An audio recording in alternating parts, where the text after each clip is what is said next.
পরম দয়াল শ্রী শ্রী অনুকূল ঠাকুরের রাতুল রাঙা চরণে জানাই শত কোটি দণ্ডবত প্রণাম। জয় গুরু সকল ইষ্টপ্রাণ দাদা ও মায়েরা। আশা করব ঠাকুরের কৃপায় আপনারা সকলে ভালো আছেন, সুস্থ আছেন। আজকে আমাদের আলোচনার বিষয়বস্তু হল ব্রহ্ম মুহূর্তে ঘরের দরজায় জল ছিটালে কি কি উপকারিতা হয়। এই ব্রহ্ম মুহূর্ত মানে হলো ভোর 3:30 থেকে ভোর 5:30 পর্যন্ত। আমরা প্রত্যেকে কিন্তু রোজ ভোরবেলায় ঘরের দরজার সামনে জল ছিটিয়ে থাকি। এই প্রথাটি বহু বছর ধরে চলে আসছে। পূর্বে আমরা আমাদের দিদিমা, ঠাকুমা, মা এনাদের করতে দেখেছি, আর বর্তমানে এখন আমরা এই নিয়ম পালন করছি। মা ঠাকুমার মুখে শুনেছি যে ভোরবেলায় ঘরের দরজার সামনে জল ছিটানো অত্যন্ত শুভ। শাস্ত্র এবং পুরাতন আচার অনুযায়ী ব্রহ্ম মুহূর্তে দরজায় জল ছিটানো শুধু একটি অভ্যাস নয়, বরং এটি একটি শক্তিশালী আধ্যাত্মিক প্রক্রিয়া, যা ঘরে শান্তি, সমৃদ্ধি এবং শুভ শক্তির আগমন ঘটায়। আমাদের শাস্ত্রে বলা হয়েছে, ভোরবেলায় বা ব্রহ্ম মুহূর্তে প্রকৃতির শক্তি সবচেয়ে বিশুদ্ধ থাকে। সারা রাতের মধ্যে ঘরের চারপাশে অনেক সময় নেতিবাচক শক্তি বা নেগেটিভ এনার্জি জমে থাকে। এই শক্তি মানুষের মনকেও প্রভাবিত করতে পারে। যখন আপনি ব্রহ্ম মুহূর্তে দরজার সামনে জল ছিটান, তখন সেই জল মাটির সাথে মিলিত হয়ে পরিবেশকে শুদ্ধ করে। এটি শুধু শারীরিক নয়, আধ্যাত্মিক পরিষ্কারও ঘটায়। ফলে ঘরে যে নেতিবাচক শক্তি থাকে সেটিও দূর হয়ে যায় এবং শুভ শক্তির প্রবেশ ঘটে। দেবতার আশীর্বাদ পাওয়া যায়। প্রাচীন গ্রন্থ এবং গৃহস্থের আচারে বলা হয়েছে, যে ঘর ভোরে পরিষ্কার করা হয় এবং দরজায় জল ছিটানো হয়, সেই ঘরে দেবতারা প্রবেশ করতে পছন্দ করেন, কারণ এটি শৃঙ্খলা, পবিত্রতা এবং ভক্তির প্রতীক। বিশেষ করে অনেক পরিবারে জল ছিটানোর পরে আলপনা বা রঙ্গোলি আঁকা হয়। এটি দেবী লক্ষ্মীর আগমনকে স্বাগত জানানোর একটি প্রাচীন রীতি। তাই বলা হয়, যে ঘরের প্রবেশদ্বার পরিষ্কার ও পবিত্র থাকে সেখানে দেবী লক্ষ্মীর কৃপা সহজেই আসে। সংসারে শান্তি বৃদ্ধি পায়। অনেক সময় আমরা দেখি একটি ঘরে সব কিছু ঠিক থাকলেও অকারণে ঝগড়া, অশান্তি বা মানসিক চাপ বাড়তে থাকে। শাস্ত্রমতে এর একটি কারণ হতে পারে পরিবেশের অশুদ্ধতা বা জমে থাকা নেতিবাচক শক্তি। যখন আপনি প্রতিদিন ব্রহ্ম মুহূর্তে দরজায় জল ছিটান, তখন সেই শক্তিগুলো ধীরে ধীরে দূর হয়ে যায়। ফলে ঘরের পরিবেশ শান্ত, কোমল এবং ইতিবাচক হয়ে ওঠে। পরিবারের সদস্যদের মধ্যেও বোঝাপড়া এবং ভালোবাসা বাড়ে। সমৃদ্ধি ও সৌভাগ্যের দ্বার খুলে যায়।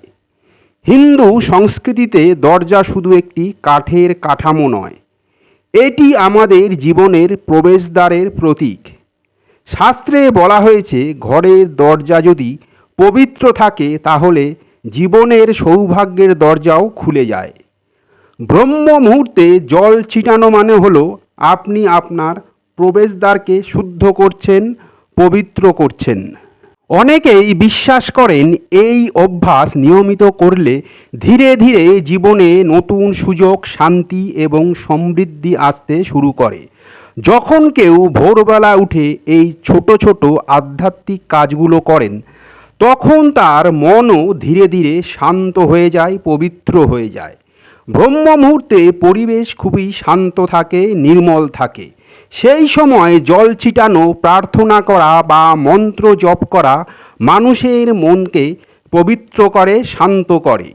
এই অভ্যাস আপনাকে দিনের শুরুতেই ইতিবাচক শক্তি দিয়ে ভরিয়ে দেয়। ফলে সারাদিনের কাজেও আপনি বেশি মনোযোগ ও শান্তি অনুভব করতে পারেন। বাড়িতে শুভ শক্তির প্রবাহ বাড়ে। শাস্ত্র অনুযায়ী জল নিজেই একটি পবিত্র উপাদান। জলকে হিন্দু ধর্মে জীবনের উৎস এবং শুদ্ধতার প্রতীক হিসাবে দেখা হয়। যখন আপনি দরজায় জল ছিটান, তখন সেই জল যেন একটি শক্তির পর্দা তৈরি করে, যা ঘরের ভিতরের শুভ শক্তির প্রভাব বাড়িয়ে দেয়। এই কারণেই অনেক পুরনো বাড়িতে আজও ভোরবেলা দরজায় জল ছিটানোর প্রথা চালু রয়েছে। ভোরবেলা ঘর পরিষ্কার পরিচ্ছন্ন করা এবং দরজায় জল ছিটানো মানে হলো আপনি আপনার ঘরকে ঈশ্বরের আগমনের জন্য প্রস্তুত করছেন। যেমন মন্দিরে প্রতিদিন পরিষ্কার করা হয়, ঠিক তেমনি ভক্তরা মনে করেন আমাদের ঘরও এক মন্দির। যখন আপনি পবিত্র মনে এই কাজটি করেন, তখন মনে হয় যেন আপনি নিজেই ঈশ্বরকে বলছেন, প্রভু, আমার ঘর এবং আমার হৃদয় দুটোই আপনার জন্য প্রস্তুত। একটি গুরুত্বপূর্ণ কথা মনে রাখবেন, শুধু জল ছিটানোই সব কিছু নয়। এর সাথে যদি আপনি ভক্তি, পরিষ্কার মন এবং প্রার্থনা যোগ করেন, তাহলে এই ছোট কাজটি একটি বড় আধ্যাত্মিক সাধনায় পরিণত হয়। ব্রহ্ম মুহূর্তে করা ছোট ছোট অভ্যাসগুলোই ধীরে ধীরে মানুষের জীবন আমূল বদলে দিতে পারে। ভোরের সেই শান্ত সময়ে, নির্মল সময়ে যদি আপনি দরজায় জল ছিটিয়ে একটি প্রার্থনা করেন এবং ঈশ্বরকে স্মরণ করেন, তাহলে আপনার দিনটি শুরু হবে এক গভীর ইতিবাচক শক্তি নিয়ে। 4টে গুরুত্বপূর্ণ নিয়ম মনে রাখবেন। যে মা বোনেরা এই 4টি নিয়ম মানেন, তাদের এমন কোনো কাজ নেই যা পূর্ণ হয় না, এমন কোনো সমস্যা নেই যা দূর হয় না। সবচেয়ে বড় কথা, এই 4টি নিয়ম মানার পর আপনাকে আর কোনো আলাদা উপায় করতে হবে না, কোনো ব্রত রাখতে হবে না। অনেক সময় আমরা ভাবি কোনো ইচ্ছা পূরণের জন্য কিছু বিশেষ উপায় বা ব্রত পালন করতে হবে, কিন্তু গুরুদেব বলছেন এই 4টি নিয়ম যদি মনের মধ্যে স্থায়ীভাবে বসিয়ে নিতে পারেন, তাহলে কোনো ব্রত ছাড়াই আপনার সব কাজ সহজেই সম্পন্ন হতে শুরু করবে। সবচেয়ে বড় বিষয় হলো ঘরে টাকা আসতে শুরু করবে। টাকার যে ঘাটতি চলছিল তা কেটে যাবে। এমনকি যদি আপনার ঘরে ঋণের বোঝাও থেকেও থাকে, তবে সেটাও ধীরে ধীরে কমে যেতে শুরু করবে। সেই 4টি গুরুত্বপূর্ণ নিয়ম কি? আমরা সবাই জানি যে মা লক্ষ্মী সবসময় শুভ, পবিত্র এবং সুন্দর জায়গায় বাস করতে পছন্দ করেন। আর তার বোন, যিনি দারিদ্র রূপে পরিচিত, তিনি বরং নোংরা, ঝগড়াঝাটিপূর্ণ এবং বিশৃঙ্খল পরিবেশে থাকতে পছন্দ করেন। তাহলে নিজেই ভাবুন, যে ঘরে ভালোবাসা থাকে, শান্তি থাকে, যেখানে টাকার ঘাটতি নেই, কোনো ঝামেলা নেই, সেই ঘরেই মা লক্ষ্মীর আশীর্বাদ থাকে। আর যেসব ঘরে সবসময় অশান্তি, ঝগড়া, নেতিবাচকতা ও বিশৃঙ্খলা দেখা যায়, সেখানে দারিদ্রতার বাস হয়। মা লক্ষ্মী ঘরে আগমনেরও একটা বিশেষ সময় থাকে। তিনি প্রতিদিন আমাদের ঘরে আসেন, কিন্তু যদি তিনি এমন কিছু দেখেন যা তার বোন দারিদ্রর পছন্দ, তাহলে তিনি সেই ঘর ছেড়ে তৎক্ষণাৎ চলে যান। তাহলে এখন প্রশ্ন, মা লক্ষ্মী কী পছন্দ করেন? কী করলে তিনি ঘরে প্রতিদিন আসবেন? মা লক্ষ্মী প্রতিদিন সকালবেলা পৃথিবীতে ভ্রমণ করেন এবং প্রতিটি ঘরের দরজায় আসেন।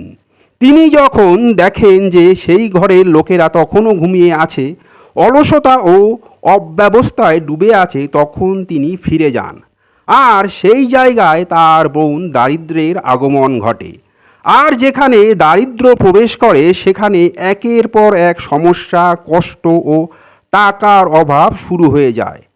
প্রথম নিয়ম, ঘরের বড় মা বোনদের উচিত প্রতিদিন ব্রহ্ম মুহূর্তে, মানে ভোর 3:30 থেকে 5:30টার মধ্যে উঠে পড়া। আর যদি একটু দেরিও হয়, তাও সর্বোচ্চ 5:30টার মধ্যে উঠে যেতে হবে। এরপর প্রধান দরজার সামনে জল ছিটিয়ে দেওয়া। এর একটি গভীর অর্থ আছে। মা লক্ষ্মী নিজেই বলেছেন, যে ঘরের দরজার সামনে ব্রহ্ম মুহূর্তে জল ছিটানো হয় সেই জায়গায় তিনি পছন্দ করেন এবং সেই ঘরে তিনি প্রবেশ করতে ভালোবাসেন। আজ থেকেই এই অভ্যাস শুরু করে দিন। ভোরে উঠে বাড়ির মূল দরজায় বিশুদ্ধ জল ছিটিয়ে দিন। এটি মা লক্ষ্মীকে ভীষণ আকৃষ্ট করে। তবে শুধু উঠে জল ছিটিয়ে দিলেই হবে না, সবার আগে ঘরকে ভালো করে ঝাড় দিয়ে পরিষ্কার পরিচ্ছন্ন করতে হবে, তারপরই জল ছিটাতে হবে। এই জল আপনি কোথা থেকে আনবেন? অনেকেই বাইরে থেকে যে কোনো জল নিয়ে আসেন, কিন্তু এটি সঠিক নয়। এই জল আপনাকে আনতে হবে আপনার নিজের বাড়ির রান্নাঘর থেকে, রান্নাঘরের সেই পাত্র থেকে যেখানে আপনি পান করার জন্য বিশুদ্ধ জল রেখে দেন। এমন জল নিতে হবে যেটা কেউ মুখে দিয়ে পান করেনি, অর্থাৎ অস্পর্শ বিশুদ্ধ জল। একটি ঘটি করে সেই জল নিয়ে আসুন এবং ঘরের মেন গেটের সামনের অংশে হালকাভাবে ছিটিয়ে দিন।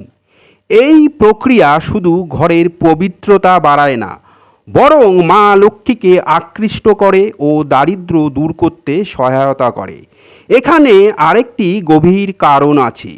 আমাদের রান্নাঘরে যেখানে পান করার জল রাখা হয় সেই স্থানটি পিতৃদেবতাদের স্থান হিসাবে গণ্য করা হয়।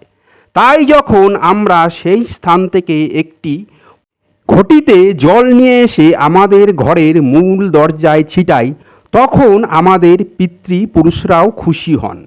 এটি শুধু লক্ষ্মী দেবীর আগমন ডাকে না, বরং পূর্বপুরুষদের আশীর্বাদও নিয়ে আসে। এই ছোট্ট কাজটি আপনারা প্রতিদিন করার মাধ্যমে ঘরে ইতিবাচক শক্তি আসবে, মা লক্ষ্মীর কৃপা বজায় থাকবে এবং আপনার পূর্বপুরুষরাও সন্তুষ্ট থাকবেন। এবার জেনে নিই দ্বিতীয় নিয়মটি, যেটি প্রথম নিয়মের পরই পালন করা উচিত। ব্রহ্ম মুহূর্তে জল ছিটানোর পর যখন পূজা সম্পন্ন হয়ে যায়, তখন ঘরের মূল দরজার সামনে একটি প্রদীপ জ্বালানো হয়। কিন্তু যদি সম্ভব হয়, দেবী মা লক্ষ্মীর জন্য লম্বা প্রদীপ জ্বালানো সবচেয়ে শুভ বলে ধরা হয়। মূল দরজার যে কোনো এক পাশে রাখতে পারেন, বাদিকে বা ডান দিকে, যেদিকে খুশি। দিক নিয়ে কোনো বাধ্যবাধকতা নেই। যে ঘরের দরজার সামনে ব্রহ্ম মুহূর্তে প্রদীপ জ্বলে সেই ঘরে মা লক্ষ্মী প্রবেশ করতে আনন্দ বোধ করেন। তিনি মনে করেন এই ঘরে তার জন্য শ্রদ্ধা ও ভক্তির প্রস্তুতি রয়েছে। তাই তিনি অবশ্যই সেই ঘরে প্রবেশ করেন এবং তার আশীর্বাদ রেখে যান। কিন্তু যে ঘরে প্রদীপ জ্বালানো হয় না সেখানে মা লক্ষ্মী ফিরে যান এবং সেখানে প্রবেশ করে তার বোন দারিদ্র, অর্থাৎ দুঃখ, টেনশন, অর্থাভাব, অশান্তি ইত্যাদি। এই নিয়ম পালন করলে আপনার ঘরে নেমে আসবে স্থায়ী শান্তি ও সমৃদ্ধি। তৃতীয় নিয়ম, রঙ্গোলি বা ছোট্ট একটি স্বস্তিক চিহ্ন আঁকা। আপনার বাড়ির মূল দরজার সামনে যদি একটি ছোট্ট রঙ্গোলি থাকে বা আটা দিয়ে তৈরি স্বস্তিক চিহ্ন থাকে, তাহলে মা লক্ষ্মী এতে অত্যন্ত খুশি হন। বড় রঙ্গোলি লাগবে না, একটি ছোট রঙ্গোলি বা স্বস্তিক চিহ্নই যথেষ্ট। রং না থাকলে আটা দিয়ে বানানো চৌকো বা স্বস্তিক চিহ্ন করলেও হবে। মা লক্ষ্মী প্রতিদিন ব্রহ্ম মুহূর্তে পৃথিবীতে ভ্রমণ করেন এবং যে ঘরের দরজায় এই শুভ চিহ্ন বা রঙ্গোলি থাকে সেই ঘরে প্রবেশ করেন, নিজের আশীর্বাদ বর্ষণ করেন। চতুর্থ নিয়ম হলো মূল দরজার পাশে জল ভরা একটি কলসি রাখা। এটি কিন্তু খুবই গুরুত্বপূর্ণ। প্রতিদিন ব্রহ্ম মুহূর্তে ঘরের মূল দরজার পাশে একটি কলসি জল ভরে রাখা উচিত। এটি হতে পারে মাটির কলসি, পিতলের বা স্টিলের যে কোনো পাত্র।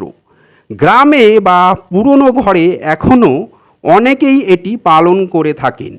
এই জল ভরা কলস মানে পবিত্রতা। মা লক্ষ্মী মনে করেন এই ঘরে তাকে সাদরে আমন্ত্রণ জানানো হচ্ছে, আর তাই তিনি এই ঘরে আসেন এবং দারিদ্রতা সেই ঘর থেকে তৎক্ষণাৎ দূরে সরে যায়। এই নিয়মগুলি পালন করলে আপনাকে আর আলাদা করে ব্রত পালন করতে হবে না। নিজেই জীবনে শান্তি, সম্পদ ও সুখের আগমন দেখতে পাবেন। তাই এই জলভরা কলসি এক গুরুত্বপূর্ণ প্রতীক, যা দেখে মা লক্ষ্মী খুশি হন এবং সেই ঘরে প্রবেশ করেন। যখন মা লক্ষ্মী ব্রহ্ম মুহূর্তেই ঘরে প্রবেশ করেন, তখন সকাল থেকেই আপনার ঘরের সকল শুভ কাজ শুরু হয়। ঘরে ধীরে ধীরে শান্তি আসে, ঋণ থাকলে তা কাটতে শুরু করে এবং অর্থের সমস্যা ধীরে ধীরে দূর হয়ে যায়। আজকের ইষ্ট প্রসঙ্গ এখানেই শেষ করলাম। জয় গুরু, বন্দে পুরুষোত্তমম।